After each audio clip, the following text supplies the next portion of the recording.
Assalamualaikum warahmatullahi wabarakatuh. Selamat pagi anak-anak. Gimana kabarnya hari ini? Masih tetap semangat ya anak-anak ibu yang pintar? Hari ini kita belajar tentang cerita fiksi. Ibu mau bertanya apakah anak-anak suka membaca cerita? Ya, anak-anak pasti suka membaca cerita.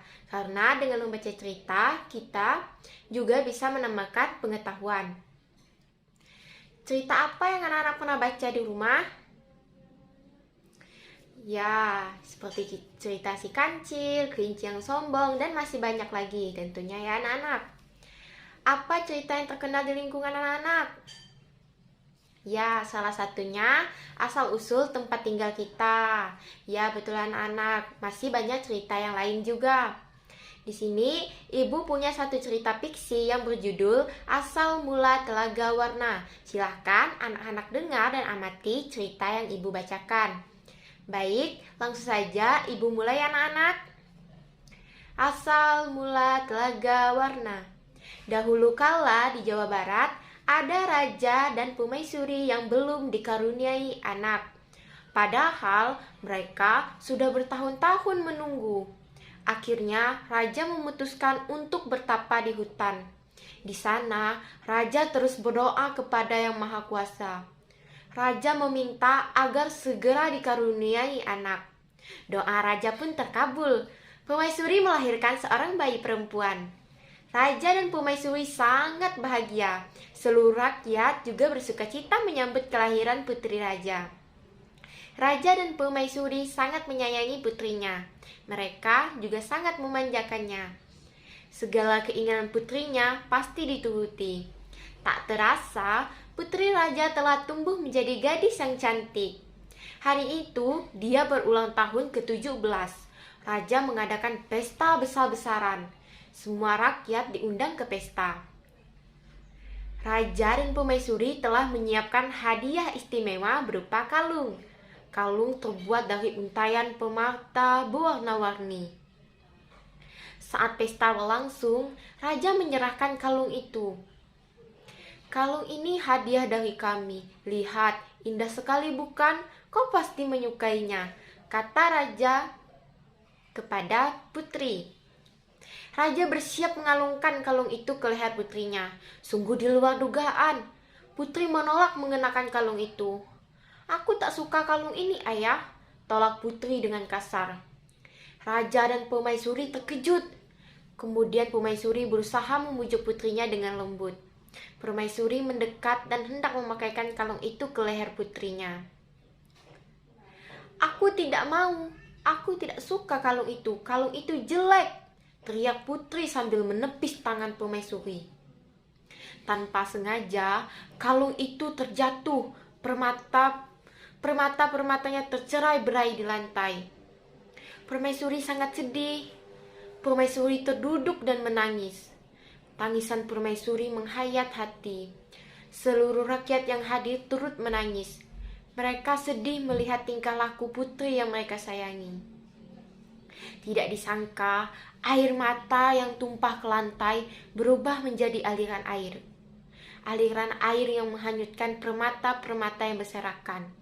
Air tersebut mengalir keluar istana dan membentuk sebuah danau. Anehnya, air di danau berwarna-warni seperti warna-warna permata kalung putri. Kini, danau itulah yang dikenal dengan nama Telaga Warna. Cerita ini diangkat dari Disadur dari Dian K. Sratusita Rakyat Nusantara, Jakarta, Buana. Ya, gimana cerita ibu tadi? Menarik bukan anak-anak? Dari cerita yang ibu bacakan tadi, ibu mau bertanya nih sama anak-anak. Gimana kan sudah menyimak cerita ibu? Ibu ada 5 pertanyaan. Baik, pertanyaan yang pertama. Siapa tokoh-tokoh dalam cerita tersebut? Ya, tokoh dari cerita tersebut ada raja, permaisuri, ratu, dan rakyat. Pertanyaan yang kedua, bagaimana sikap putri dalam cerita tersebut? Ya betul, sifat putri dalam cerita tersebut kurang baik karena terlalu dimanja oleh kedua orang tuanya. Ia tumbuh menjadi putri yang manja dan kasar. Pertanyaan yang ketiga, di mana latar cerita dan suasana cerita fiksi tersebut? Ya, latar tempatnya ada di istana dan di gua di mana raja bertapa. Latar suasananya ada senang, sedih, dan mengejutkan. Pertanyaan yang keempat, apa sih pesan moral dalam cerita Telaga Warna tersebut? Ya, betul. Pesan moral yang diberikan adalah pemberian yang tulus dari seseorang sebaiknya kita terima dengan baik, meski mungkin tidak seperti yang kita inginkan. Menghormati pemberian orang lain adalah salah satu hidup rukun juga ya anak-anak. Pertanyaan yang kelima, yang terakhir nih. Mengapa Permaisuri bersedih dan menangis? Ya, Permaisuri bersedih dan menangis karena sang putri menolak kalung yang akan dipakaikan Permaisuri ke lehernya. Tanpa sengaja, kalung itu terjatuh dan permata-permatanya tercerai-berai di lantai, sehingga Permaisuri bersedih dan menangis. Pintar semua ya anak-anak. Dari cerita asal-usul Telaga Warna tadi, itu merupakan contoh cerita fiksi. Ada yang tahu tidak cerita fiksi itu bagaimana? Ya, pasti ada yang tahu, ada yang tidak. Baik, di sini Ibu akan menjelaskan apa sih itu cerita fiksi? Ya, cerita fiksi itu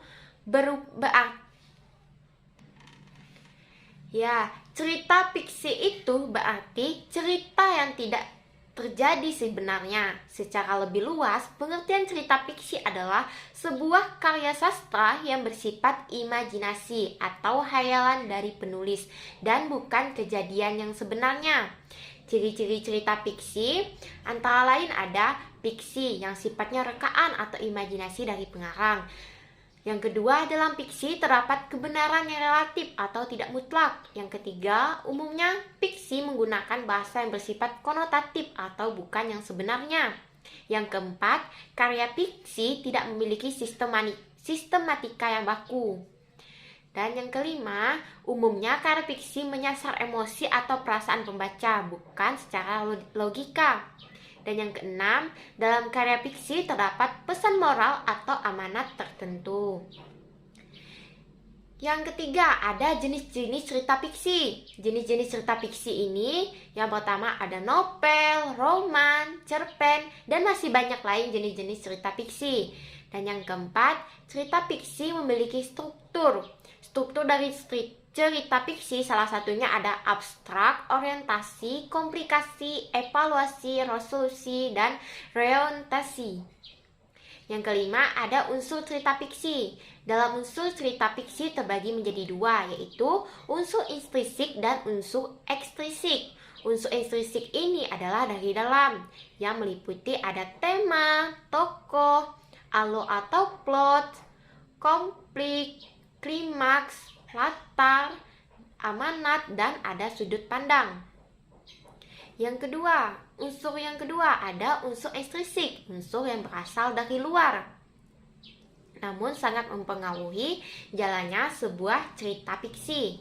Yang pertama ada keadaan subjektivitas individu pengarang yang memiliki sikap. Yang selanjutnya ada keyakinan. Yang ketiga adanya pandangan hidup.